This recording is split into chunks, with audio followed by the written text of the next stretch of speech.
Broadcasting from the business capital of the world, this is the Podcast Business News Network. And welcome back, everyone. We are going to bring you some positive energy and hopefully get you on the path to healing and feeling better. He is a mystic. He's been called a master healer, spiritual teacher, numerologist, and so much more. And he joins us on the program today. Joseph Botros Agape is with us. Joseph, welcome. How are you? Very good. How are you, Steve? I'm really doing great. It's great to have you here. And I am a big believer in energy, the vibration and what it does to us and how we need to really raise up our vibration. That being said, when you heal somebody through energy, what is the number one thing that you look at? Some people look at Reiki. Some people look at chakra balancing. What is your preferred modality? My preferred modality is something I downloaded eventually. I don't follow any system eventually, so at all.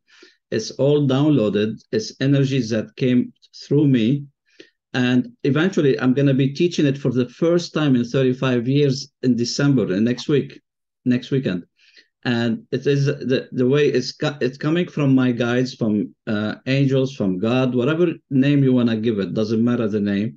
It's a freestyle. It's not like it has to go into a modality of like Reiki does it or any other modalities. I'm not saying the modalities are wrong. No, but the style of healing that it does, even at one point, to go to from somebody who have 1 hour to live and he's 3-4 continents from me and he's still living for 35 years after, even the doctors got confused how that happened. They put him off. He's finished. He have 1 hour to live. His family asked me to interfere, and I did. And he's still alive till now. Wow. So, but it's not my work. I cannot claim it as my work. I'm downloading the energy that needs to come through me, and usually it took only 10 minutes. So essentially, you view yourself as the channel, the conduit to bring that Yes. energy where it needs to go to whoever it needs to go. So in that situation, can you walk us through that? So this gentleman, an hour left to live. Yeah. What happened? How did you do it? It's like when I got the call, they said, "Can you do something about it?" I said, "Let me give it a big shot," because I don't know what the other side can do, or should do. It doesn't matter to me. I go immediately to a meditative state. I'll go into connecting. And I ask at that time, it's funny because I ask at that time, "Can you show me what I'm doing?" Because it was the first time I do it. Wow. And then I end up through 2 continents, I was in the hospital. Now, if you want to call that remote viewing, you want to call it time traveling, you're going to call it quantum jump, whatever name you want to give it, it doesn't matter. I was in the hospital. I put my hand on the patient in his 1 hour to live special room, and I put my hand on him, and I saw the nurse. I saw her name. I saw what she was wearing, and then whatever happened, then I came back from the 10 minutes meditation. And then about 20 minutes later, they called me back. They said he's out of danger. Wow. So I want to make sure. But I want to identify with the family about the nurse and the whole thing. They went and checked, and it was everything in details. Were you? At the beginning, I want to make sure I heard it clear. Were you doing this virtually, remotely? Did I hear that clear, or were you actually in the hospital? It was virtual. I was remotely. So here's the thing. Yeah, somebody could be watching, could be listening, and think, "Come on, this foo-foo stuff." It's okay. No, but I want to back it up because I've done virtual Reiki sessions, and the Reiki practitioner. I'm talking about a distance between us of like 2,000 miles. But the practitioner has told me things after the session that they sensed and felt through within me during that session. And it was very specific, and there's no way they could have known those things. And that was that was my validation that, wow, okay, remote. Yes, it does work. It does work to every details, because after that session, I start having many people calling me from different places. They have 1 hour to live even. So it is real, but for me, I cannot claim it's me who's doing it. So I'm the conduit of it, and I allow that energy to go through me, Sure. and I don't have control over it even. What's the session? If that person, he decided from his perspective and his soul perspective that he wants to go, I cannot change that because I cannot go against his free will. But we can ease up the pain. Maybe the pain is easy to ease up, Like it's and okay. that's the difference. Energy will go where energy needs to go. So, Big time, big you time. brought the energy in, then you sent it, let's say, to the hospital room, to the patient, wherever That's you it. go. Yeah, and I teach remote viewing now. I teach time traveling. I teach all of these things, but I don't teach them according to what everybody teaching it. I teach it from the experience I learned through healing, and that's how I teach it. And we can do remote viewing. We can do, if somebody lost a cat, we can go find that cat, because I was practicing all of these with my own guidance, and that's where the beauty of it. I never learned anything from any book. I never learned anything from any course even I took. It's all download, and I'm talking to you now is all connecting. I don't have a pen and paper in front of me to see what I'm going to say today, because it doesn't matter. Energy will have to flow between us, and as it needs to flow, and that's the beauty of it. When this happens, Joseph, you referenced guides, spirits, universe, God, whatever you want to call it. Do you visualize something? Do you see something? Or it's just the energy just comes into you? uh, I started, let me get back down a little bit. I grew up in Lebanon, and I was from a Catholic family, growing up into Jewish neighborhood and into Muslim city. So I have the three backgrounds of those, but I was so bored at that time. I said, what on earth am I doing here? Seriously, and was at the age of 8, I was at the beach, and I was gazing so much into the sun, and I don't advise anybody to do that, by the way. But somehow I had an explosion in front of me. I thought I lost my eyes. Then 5 minutes later, oh, I was seeing everything. So, but my clairvoyance open. I'm a visual. I can see things. So it opened up since age of 8, and this is when my training started. And it stopped at age of 15. And the reason it stopped because they introduced girls in school. So my priority changed. And then it opened back at 27. Wow. You know what I mean? But I'm a visual person. I'm very sensory. I can sense things. I can feel things.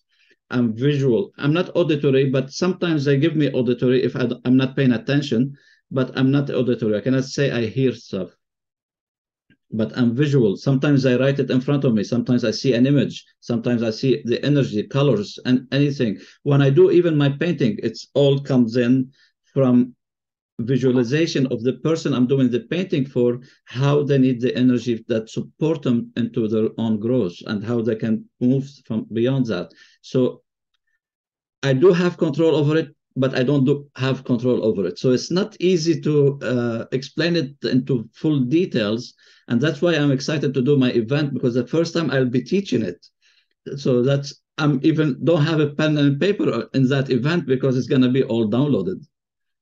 So yeah, we're going to talk about the event in a moment, but you mentioned clairvoyant a moment ago. yeah. Do you get, like, if somebody were before you, would you be able to give them insight, give them information, things that you're getting?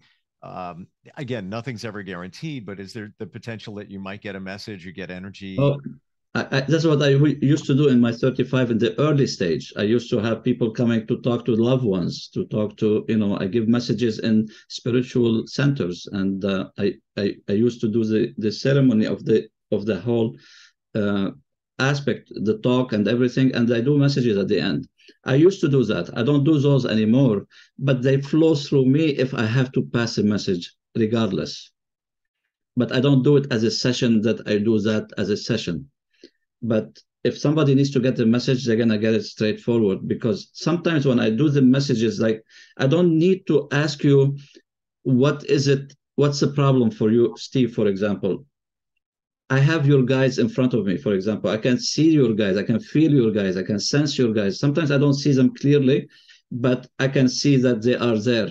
Then they will have a question coming from them to me, and I will ask you that question, and it will ring a bell in you. He said, how did he know that?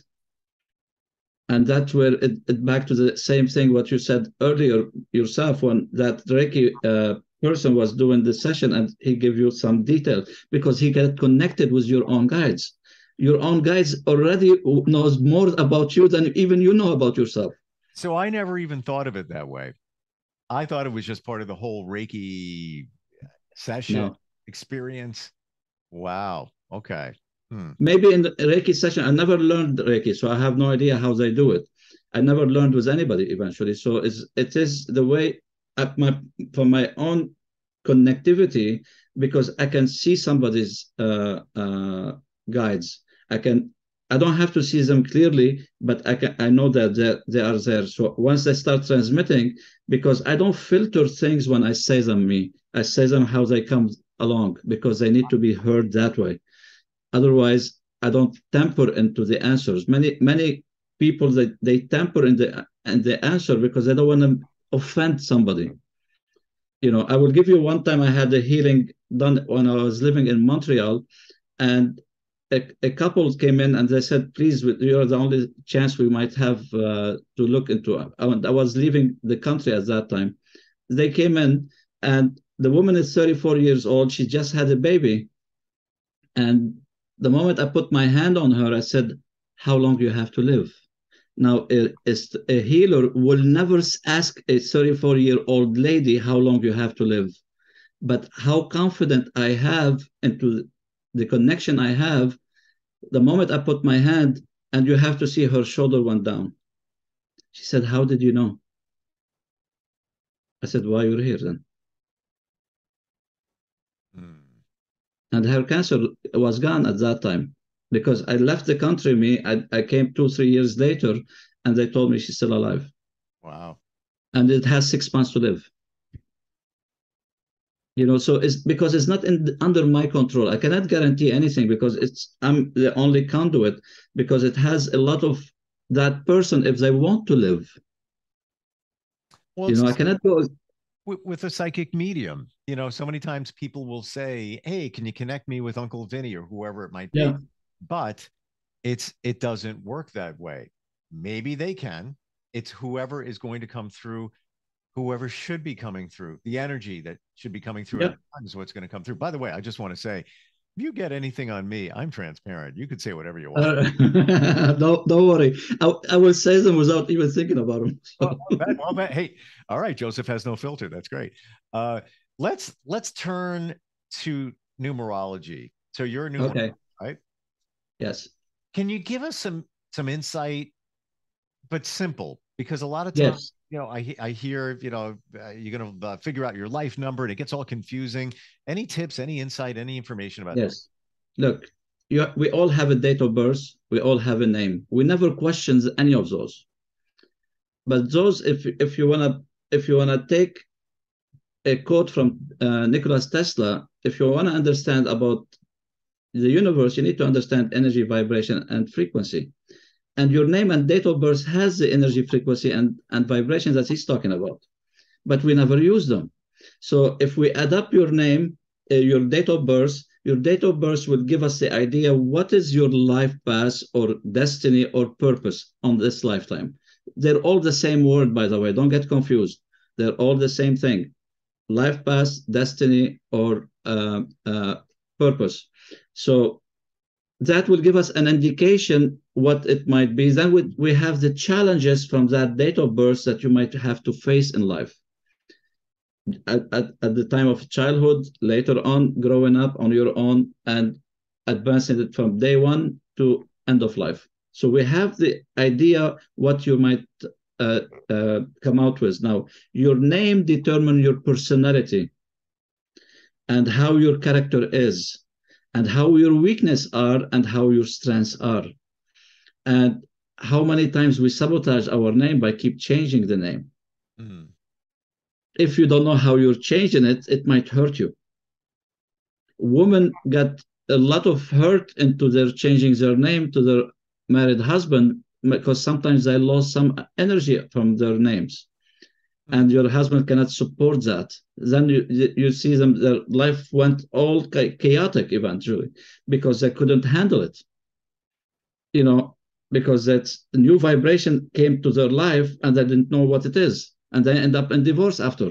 And if you ask a woman who married 2 3 times, I said, did you change your name? Yes. And each one have a different experience. She said yes.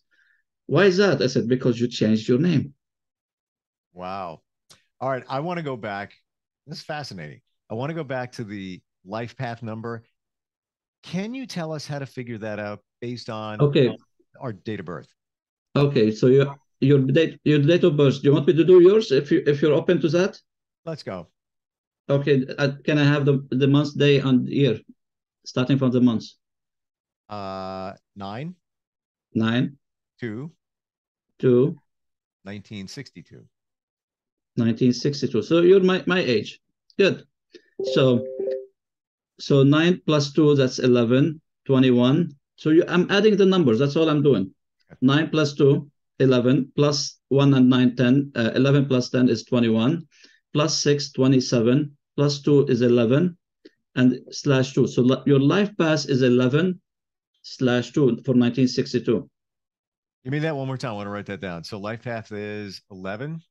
11 and 1 plus 1 equal to 2. So you have two destinies. The second number was what? 2 or 2 2? 2. Only 1 2. Okay.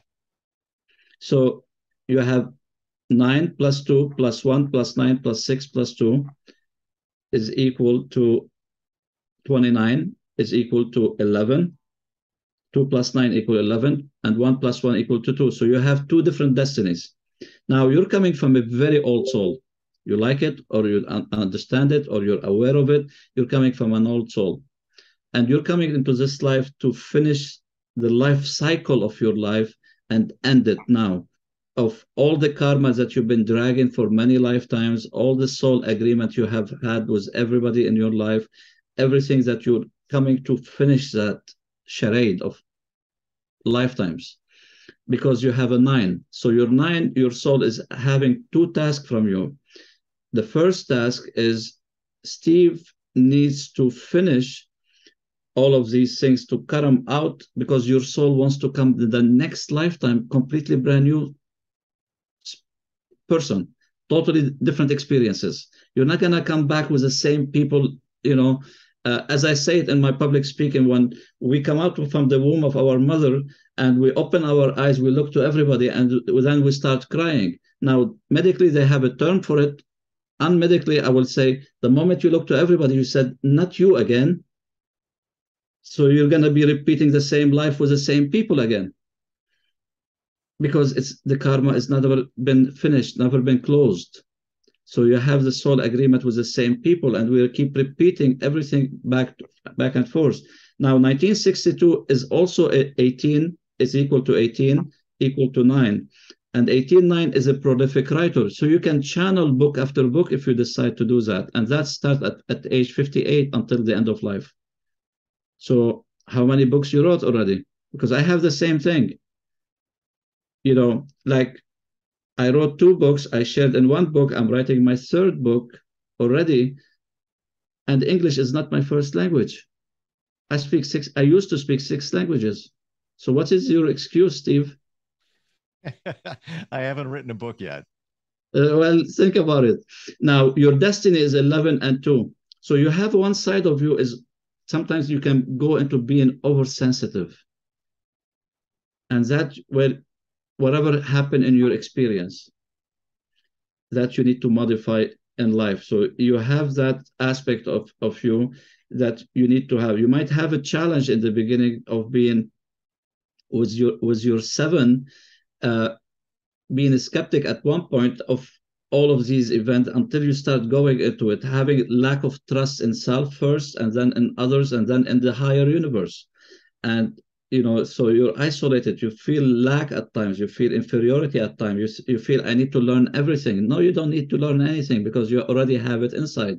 Because you have the 2 as a lower vibration, but the 11 is a master number. That's mean you're here to be able to teach first people, but you're here with a vision, a grander vision to change things in humanity. But the biggest change has to start first in you, not in everybody else. The change has to start in you first, and then spread it worldwide, because the master number that you have, 11, you can take it worldwide. And if you start writing your books, you'll be flying. But you need to have that confidence from the 1, and you need to have the trust in you and in the universe that you can do everything what's possible. And to have to end everything, whatever you know about yourself, it's time to not drop it, because it didn't work anyway. Or whatever it works from it, you keep it, but the rest, you don't need it anymore. It's slowing you down. And that's where the key. But if your life path, and for everybody in the humanity, the 11 is your mission or calling, but your life path or destiny or purpose, whatever you want to call it, is for you to be happy, joyful, and fulfilled. And tell me how many people you know today are happy, joyful, and fulfilled in every area in their life. And that's why they're not able to see anything. Well, you know what's interesting? I want to share with you, Joseph, a lot of what you said, I agree with.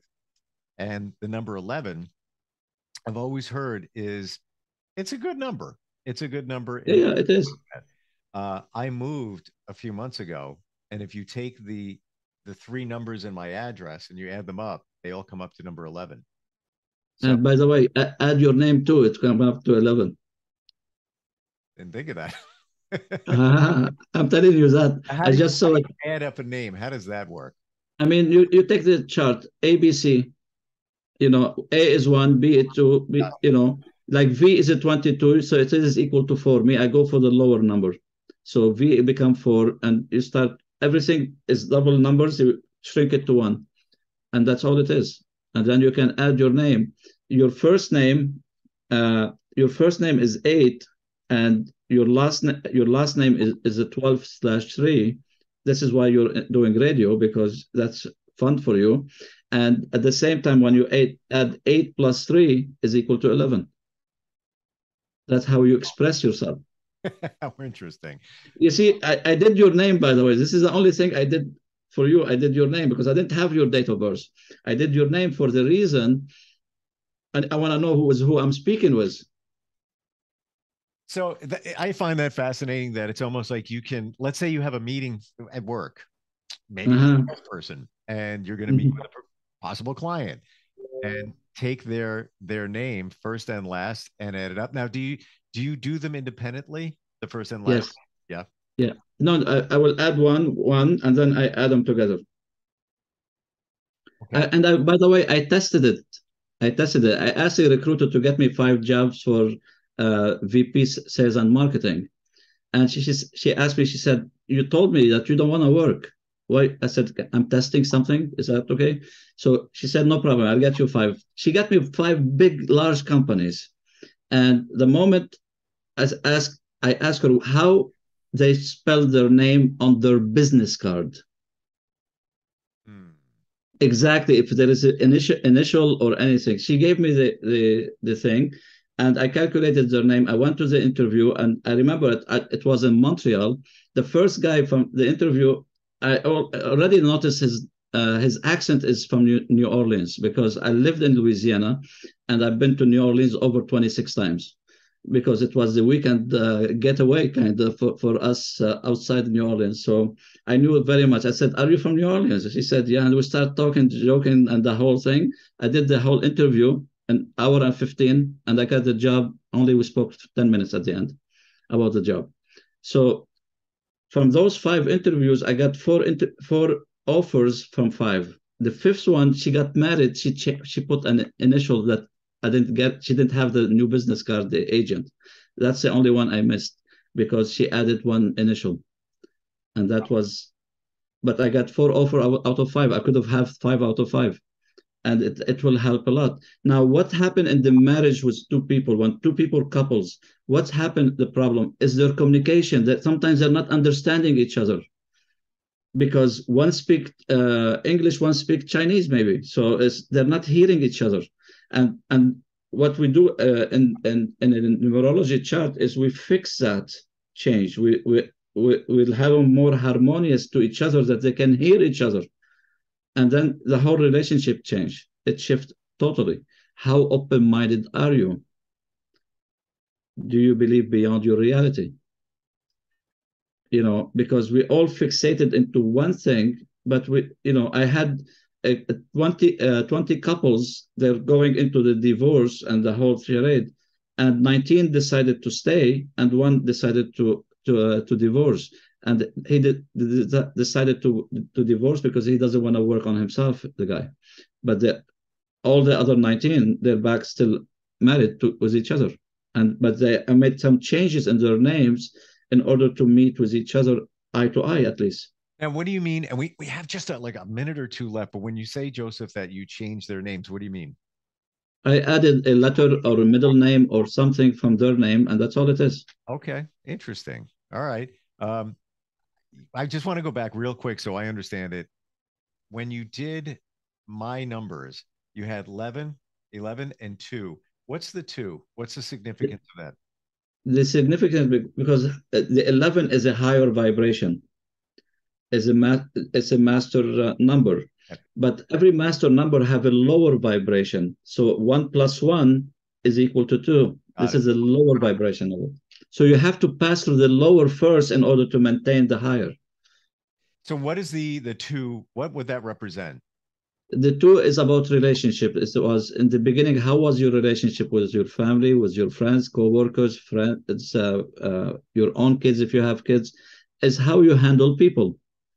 Now, sometimes it is your responsibility here to handle your boundaries, your limits, in order not to get into the oversensitivity part and somebody start to walk all over you. So it is very essential to start understanding that you have to work with other people and you have to manage boundaries, because sometimes you have a problem in saying no to people. You always say yes in the beginning. I do.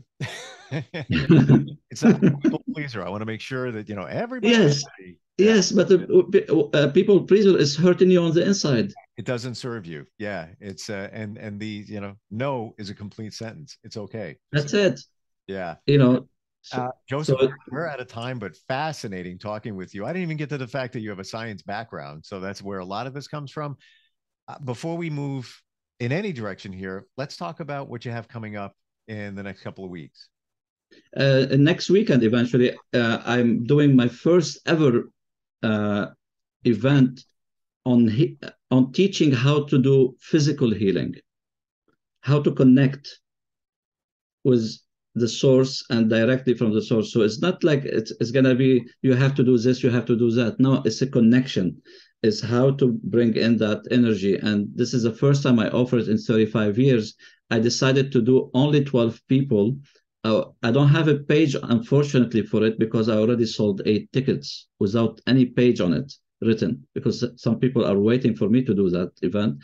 And at the same time, I'm doing it on the 12th day, 10, 11, and 12 of December. 12 is a very strong day.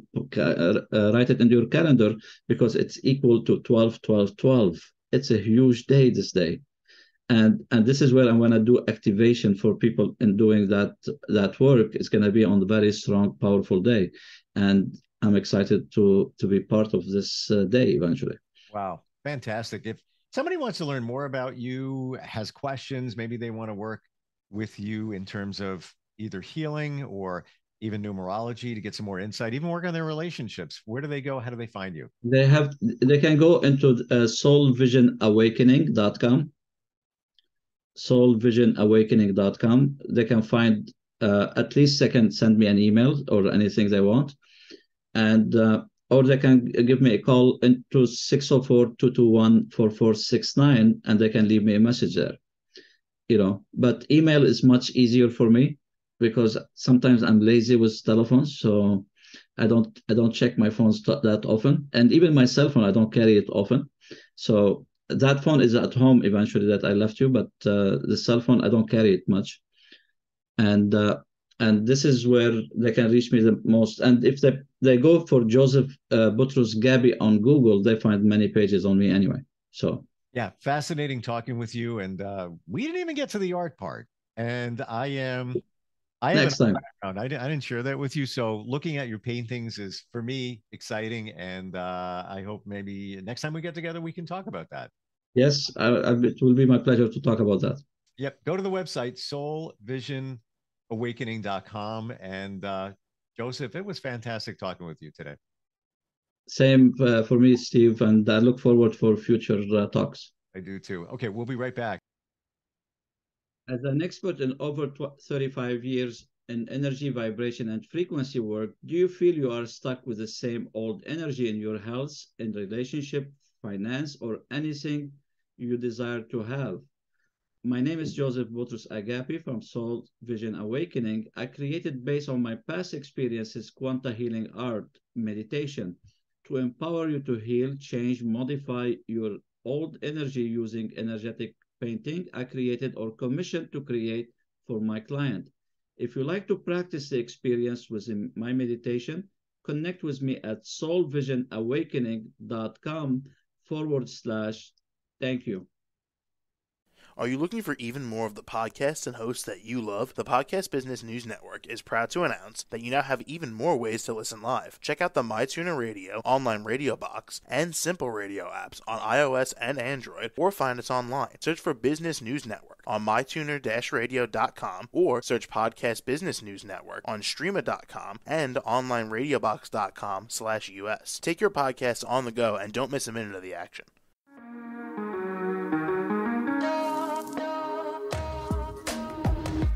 Broadcasting from the business capital of the world, this is the Podcast Business News Network. For nearly 2,000 severely injured veterans, everyday life has become filled with barriers. Day-to-day simple tasks can become pretty daunting. I have to carry my chair up 2 flights of steps or have somebody do it for me. What scares me the most is just the falling. When I'm struggling with my house, I think, to have that one great barrier just knocked down, it's crucial.